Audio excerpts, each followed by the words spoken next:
Okay, so Thanksgiving's out of the way. Christmas right around the corner. I'm ready. Man. So ready. Peyton, you have a good Thanksgiving? Yeah, it was fine. My mom actually cooked your traditional Thanksgiving meal, which surprised me. I walked into the house and I was like, what is going on here? Because normally it's just like chill, relax day, everybody's feet's kicked up. But no, she was whipping in the kitchen all day. It was really good, but we still had our chili dogs as usual. So Do you think your mom was you guilted her because you were on the air saying, all we've ever had is chili dogs? maybe. Very well possible. I know that my brother and sister put us all in a group chat and was like, I want stuffing. So I think that one dish, she was kind of like, okay, since we're just going to do the one, we're going to do it all. But, I mean, if we're going to have Thanksgiving dinner, I wish we would have had greens, and we did not have that. So I was super upset. But other than that, it was great. Your mom's like, dude, I just made an entire Thanksgiving dinner by myself, and you're still not okay with it? Okay, listen, I grated the cheese for the mac and cheese, so I did help. Okay. That counts.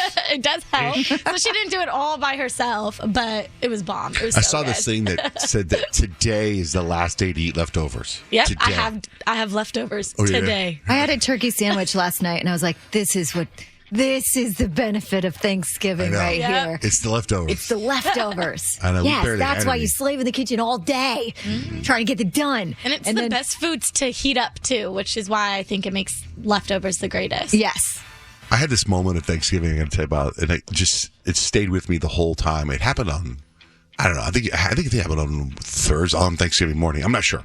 But here's what happened. So my nephew and I were we drove off to do something, probably pick up food or something, and we were coming back, and in my neighborhood, it was not a busy street, but there was a golden doodle, those big, beautiful golden doodles, and it was running around the street by itself.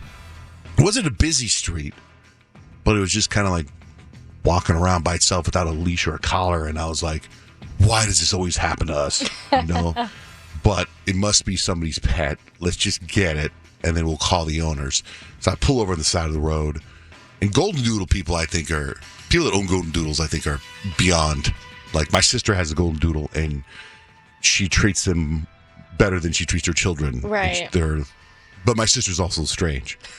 She spoon feeds her dog. She talks to she'll be having a conversation with me, and then she'll look over at her dog and go, I know, I'll be right there. That. She's like that. Right? So this golden doodle is walking around the street, and I'm driving my car, and I pull over, and I go, oh my God. And I open up the door to my car, and I'm hoping it'll just climb in the back. Because it's not a busy street, but I still don't want it to get run over. Right? So the dog comes over to me and starts sniffing. I'm like, hey, and I'm looking for some sort of wrapper or something. Oh yeah, because I just had Starbucks and I had an egg thing, and I'm taking the wrapper or the egg thing. Get the car.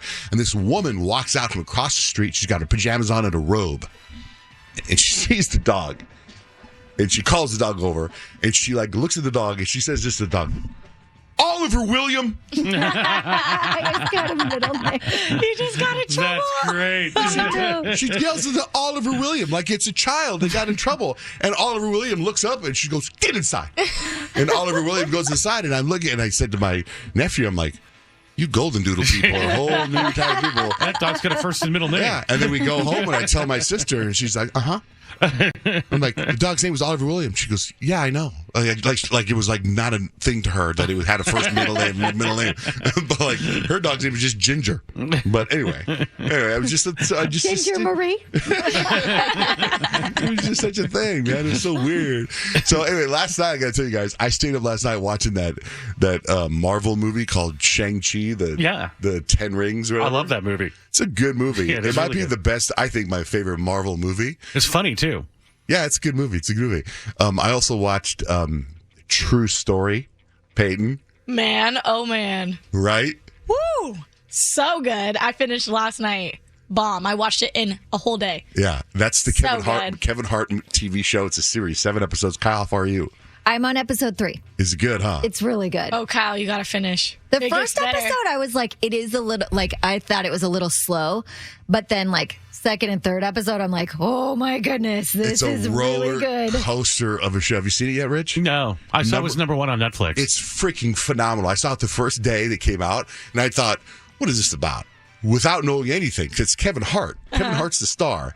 And it's a hard concept to sell when I sell it to you, because he's Kevin Hart, who's from Philadelphia, plays a comedian from Philadelphia who is more successful, I think, than Kevin Hart. Right? Yeah, like at first when I started watching it, I was like, is he playing himself? Yes, that's what I thought too. Right. He's not playing himself. Right. Yeah.